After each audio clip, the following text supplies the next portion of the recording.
ഒടുവിൽ ആ സുവർണ നേട്ടം ഒസ്മാൻ ഡെംബലയെ തേടിയെത്തിയിരിക്കുന്നു. കളിക്കളത്തിൽ തളരാത്ത പോരാട്ട വീര്യങ്ങളുമായി മായാജാലം തീർത്തുകൊണ്ട് ഫ്രഞ്ച് താരം ഡെംബലെ ബാലൻഡിയോർ പുരസ്കാരം തൻ്റെ കൈകളിൽ ഏറ്റുവാങ്ങിയിരിക്കുകയാണ്. ഫുട്ബോളിലെ അടുത്ത ലയണൽ മെസ്സി എന്ന് ആരാധകർ ഒന്നടങ്കം വാഴ്ത്തിയ ബാഴ്സയുടെ യുവതാരം ലാമിൻ യമാൽ, ലിവർപൂളിൻ്റെ സാക്ഷാൽ ഈജിപ്ഷ്യൻ മാന്ത്രികൻ മുഹമ്മദ് സലാ എന്നിവരെ കടത്തിവെട്ടിയാണ് ഡെംബലെ ഫുട്ബോളിൻ്റെ നെറുകയിലെത്തിയത്. നീണ്ട വർഷങ്ങളായി യുവേഫ ചാമ്പ്യൻസ് ലീഗിൻ്റെ പോരാട്ട ഭൂമികയിൽ കണ്ണീരോടെ മടങ്ങിയ PSG ഇത്തവണ കിരീടം ചൂടി മടങ്ങിയത് ഡെംബലെ എന്ന കരുത്തിൻ്റെ കൂടി തണലിലാണ്. Kylian Mbappe, Lionel Messi, Neymar തുടങ്ങിയ ഫുട്ബോളിലെ വമ്പൻ താരനിര ഒരുമിച്ച് കളിക്കളത്തിൽ ഇറങ്ങിയിട്ടും നേടാൻ സാധിക്കാനാവാത്ത കിരീടമാണ് ഡെംബലയുടെ കരുത്തിൽ PSG സ്വന്തമാക്കിയത്. ഇത് പറയുമ്പോൾ തന്നെ അറിയാം ആ ഫ്രഞ്ച് സ്ട്രൈക്കറുടെ പോരാട്ട വീര്യം എത്രത്തോളമാണെന്ന്. PSG ചരിത്രത്തിലെ ആദ്യ യുവേഫ ചാമ്പ്യൻസ് കിരീടം ഫ്രഞ്ച് മണ്ണിൽ എത്തിക്കുന്നതിൽ ഡെംബലയുടെ പോരാട്ടം അതിനിർണായകമായിരുന്നു. പാരീസ് കുപ്പായത്തിൽ 37 തവണയാണ് ഈ സീസണിൽ ഡെംബലെ എതിരാളികളുടെ വല കുലുക്കിയത്. മാത്രമല്ല 15 തവണ തൻ്റെ സഹതാരങ്ങളെ കൊണ്ട് ഗോളടിപ്പിക്കാനും ഡെംബലയ്ക്ക് സാധിച്ചു. കളിക്കളത്തിൽ ഗോൾ നേടിയും ഗോൾ അടിപ്പിച്ചും പാരീസിനെ മുന്നിൽ നിന്ന് നയിച്ചപ്പോൾ പാരീസ് സെയിന്റ് ജെർമെൻ തങ്ങളുടെ സ്വപ്നത്തിലേക്ക് പറന്നുവരികയായിരുന്നു.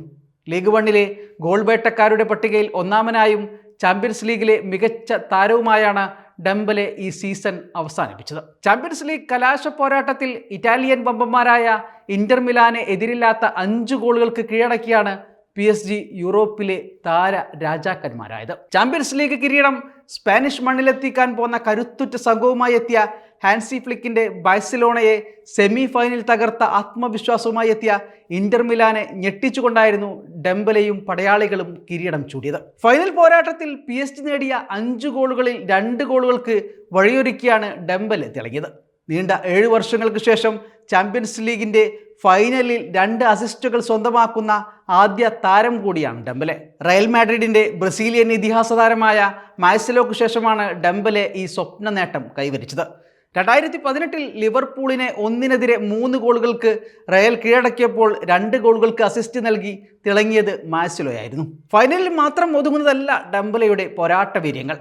ഓരോ നിർണായക മത്സരങ്ങളിലും ഡെംബലെ പാരീസിൻ്റെ രക്ഷകനായി അവതരിച്ചു. പാരീസിൻ്റെ ചരിത്ര UCL കിരീടത്തിനൊപ്പം ടൂർണമെൻറ്റിൻ്റെ 8 ഗോളുകളും 6 അസിസ്റ്റുകളും നേടിയാണ് ഡെംബലെ തൻ്റെ ചാമ്പ്യൻസ് ലീഗ് യാത്ര അവസാനിപ്പിച്ചത്. ഇതോടെ ചാമ്പ്യൻസ് ലീഗിൻ്റെ ഒരു സീസണിൽ ഏറ്റവും കൂടുതൽ ഗോൾ കോൺട്രിബ്യൂഷൻ സ്വന്തമാക്കുന്ന രണ്ടാമത്തെ ഫ്രഞ്ച് ഫുട്ബോളറാവാനും ഡെംബലെക്ക് സാധിച്ചു. 14 ഗോൾ കോൺട്രിബ്യൂഷൻസിലൂടെയാണ് താരം പാരീസിൻ്റെ ഹീറോയായി മാറിയത്. 2021-22 സീസണിൽ 17 കോൺട്രിബ്യൂഷൻ സ്വന്തമാക്കിയ കരീം ബെൻസെമയാണ് ഈ നേട്ടത്തിൽ 1-ാം സ്ഥാനത്ത് തുടരുന്നത്. റയൽ മാഡ്രിഡ്, ബയൺ മ്യൂണിച്ച് തുടങ്ങിയ വമ്പൻ ടീമുകൾക്കെതിരെയും ഗോളുകൾ നേടിക്കൊണ്ടായിരുന്നു ഫ്രഞ്ച് താരത്തിൻ്റെ കുതിപ്പ്. പുതിയൊരു ബാലൻഡിയോർ ജേതാവ് കൂടി ഫുട്ബോൾ ലോകത്ത് പിറവിയെടുക്കുമ്പോൾ ഡെംബലെയും ചരിത്രത്തിൻ്റെ ഭാഗമായിരിക്കുകയാണ്. ബാലൻഡിയോർ സ്വന്തമാക്കുന്ന ചരിത്രത്തിലെ 6ാമത്തെ ഫ്രഞ്ച് താരമാണ് ഡെംബലെ.